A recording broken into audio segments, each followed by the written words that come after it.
మిత్రులారా, well of నాలెడ్జ్కి స్వాగతం. నేను దిలీషా మదీన్ని. ఈరోజు నుంచి మనము క్లాస్ 9 మ్యాథమెటిక్స్ని మొదలు పెట్టుదాం. మనం మొదటి చాప్టర్ రియల్ నంబర్స్ అనగా వాస్తవ సంఖ్యలు. సహజ సంఖ్యలు, ధన రుణ పూర్ణాంకాలు, భిన్నాంకాలు, వాటి ప్రక్రియల్ని అన్నిటినీ కలిపి తెలిపే సంఖ్యలే వాస్తవ సంఖ్యలు.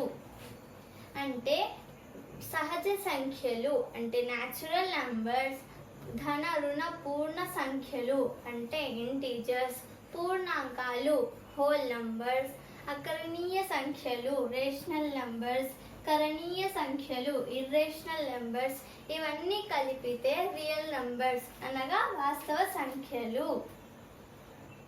అందులో మొదటిది న్యాచురల్ నంబర్స్. అంటే న్యాచురల్ నంబర్స్ అనగా సహజ సంఖ్యలు. దీనిని n అని డినోట్ చేస్తాము. మనం వాడే సంఖ్యలన్నీ సహజ సంఖ్యలే. మనము రోజువారీ వాడుకలో వాడే సంఖ్యలే సహజ సంఖ్యలు. ఉదాహరణకి 1, 2, 3. మొదటి సహజ సంఖ్య 1. అంటే మన సహజ సంఖ్యల్లో మొదటిగా వచ్చే సహజ సంఖ్య 1. ఈ సంఖ్యలు అనంతం. These are called as natural numbers and these are denoted by letter n, capital N. These starts from 1, 2, 3 and so on. The first natural number in set of natural numbers is 1 and these numbers are infinite. రెండవది whole numbers. అంటే ఇది capital W తో denote చేస్తాము. దీన్ని తెలుగులో పూర్ణాంకాలు అంటారు. సున్నాతో కలిపి సహజ సంఖ్యలన్నీ అంటే 0, 0తో కలిపి సహజ సంఖ్యలు అంటే 1 నుంచి ఇన్ఫినైట్ నంబర్స్, 0 నుంచి ఇన్ఫినైట్ నంబర్స్ అన్నీ హోల్ నంబర్స్. దీనిలో రుణ సంఖ్యలకి అవకాశం లేదు. రుణ సంఖ్యలు అంటే negative integers, negative numbers. Whole నంబర్స్లో నెగటివ్ నంబర్స్ రావు. వీటిని W తో సూచిస్తారు. అంటే క్యాపిటల్ W తో రాస్తారు, డినోట్ చేస్తారు. పూర్ణాంకం 0, పూర్ణ స్వరూపం. సున్నాని పూర్ణాంకం అంటారు. సున్నాని యాడ్ చేస్తేనే ఇది పూర్ణాంకాలు అయ్యింది, లేకపోతే ఇది సహజ సంఖ్యలే అవుతుంది. ఆకాశానికి గుర్తుగా 0ను శూన్యమన్నారు. పరిపూర్తి వృత్తాకారంగా ఉంటుంది కాబట్టి దానికి ఆ రూపం కల్పించారు. తొలుత 0ను చుక్కగా ఉపయోగించారు. అంటే 0కి ఒక చరిత్ర ఉంది, దాన్ని మొదటిగా చుక్కతో చూపించారు. ఆర్యభట్ట 0ను ఉపయోగించిన తొలి గణితవేత్త. మనం అందరికీ తెలిసిన విషయమే, 0ని కనుగొన్నది ఆర్యభట్ట అని. మన ఇండియాకి చెందిన Aryabhata. These are known as whole numbers. These are denoted with capital W. These numbers starts from 0. It means that the whole number sets includes 0, 1, 2, 3 and infinite. These are also infinite set. Then coming to integers. Integers అనగా పూర్ణ సంఖ్య. దీన్ని Z తో denote చేస్తారు.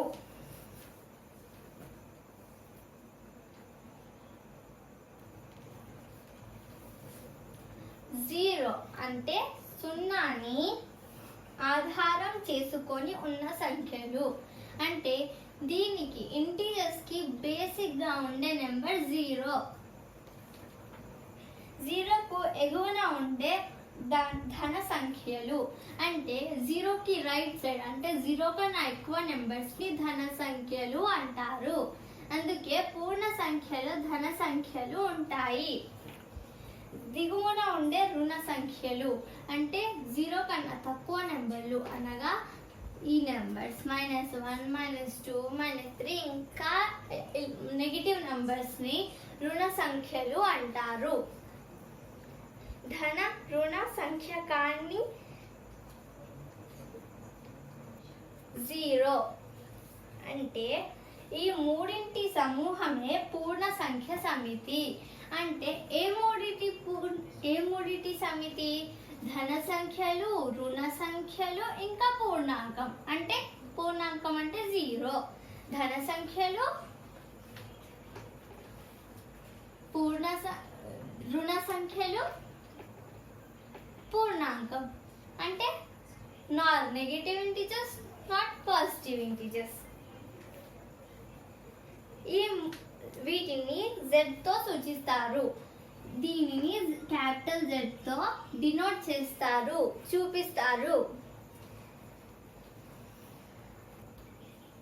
These are integers.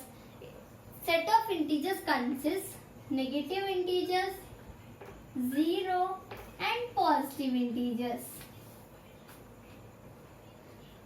It means it consists all numbers like negative, 0 and positive. This is denoted by capital Z.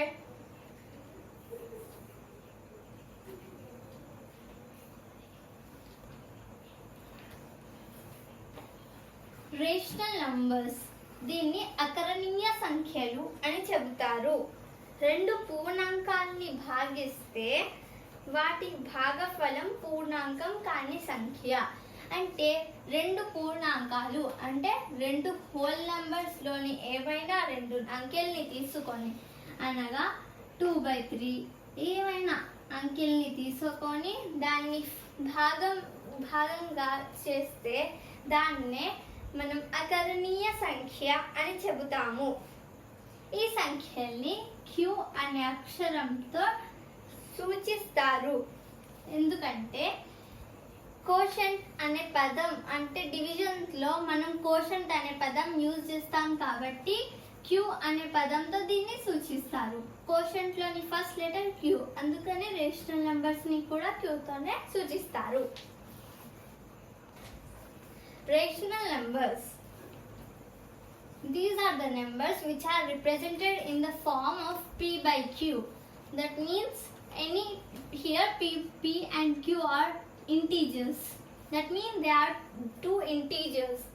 They may be negative integers, positive integers.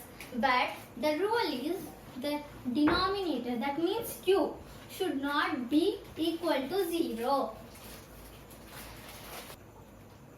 Fractions are also examples of rational numbers. Fractions can be represented in two forms. They are pictorially and number line. Pictorially means in diagrammatical form, and number line means in new number line where we can represent every number.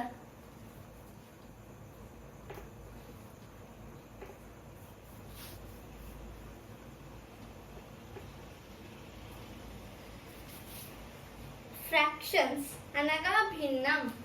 భిన్నాలు భాగం, ముక్క, తునక, ముక్కల్ని తెలిపే సంఖ్య. ఇవి రెండు విధాలుగా represent చేయవచ్చు. ఒకటి పిక్టోరికల్లీ, ఇంకోటి నంబర్ లైన్. పిక్టోరికల్లీ అంటే ఒక బొమ్మ విధంలో, అంటే 3/4 అంటే 4 భాగాల్లో 3 భాగాలు. దీన్ని పిక్టోరికల్ ఫామ్ అని అంటారు. నంబర్ లైన్ అంటే నంబర్లు ఉంటే దాన్ని రిప్రజెంట్ చేస్తాము.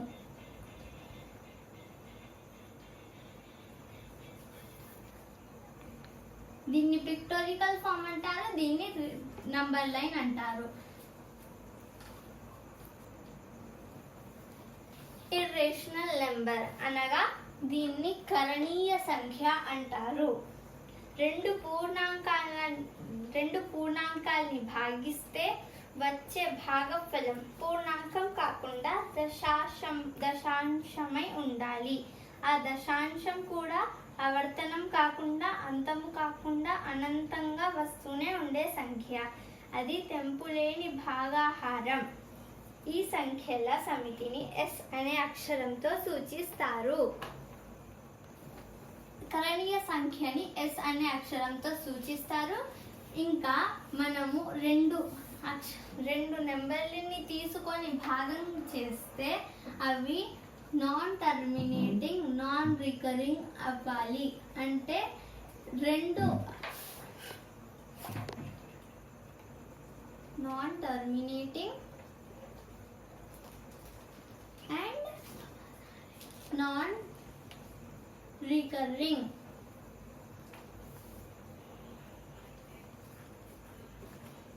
అంటే నెంబర్ రిపీట్ కాకూడదు. అంటే ఒక పాయింట్ తీసుకుందాం, 3.626262 ఇలా రిపీట్ కాకూడదు. ఇంకా ఒక దగ్గర స్టాప్ కాకూడదు. అంటే ఎప్పటికీ స్టాప్ కాకుండా మూవ్ అవుతూ ఉండాలి, రిపీట్ కాకూడదు. అలాంటి నెంబర్స్ని ఇర్రేషనల్ నెంబర్ అంటారు. ఎగ్జాంపుల్ పై. అంటే అందరూ అనుకుంటారు పై ఒక రేషనల్ నెంబర్ అని. దాని గురించి మన నెక్స్ట్ క్లాస్లో పై గురించి చెబుతాను. అది ఇర్రేషనల్ నెంబర్ ఎందుకు అని కూడా చెబుతాను. ఇది అసలు రియల్ నెంబర్స్ అంటే ఏంటి అనేది నెక్స్ట్ వీడియో నుంచి దీని గురించి ఇంకా ఇంట్రొడక్షన్, ఎక్సర్సైజెస్, ప్రాబ్లమ్స్ అన్నీ చేసుకుంటూ వెళ్దాం. మీకు ఈ కాన్సెప్ట్ ఎలా అనిపించింది అని కామెంట్స్లో చెప్పండి. ఒకవేళ ఈ వీడియో నచ్చితే లైక్ చేయండి, సబ్స్క్రైబ్ చేయండి, బెల్ ఐకాన్ని ప్రెస్ చేయండి. మంచి మంచి అప్డేట్స్ మీకు వస్తుంటాయి.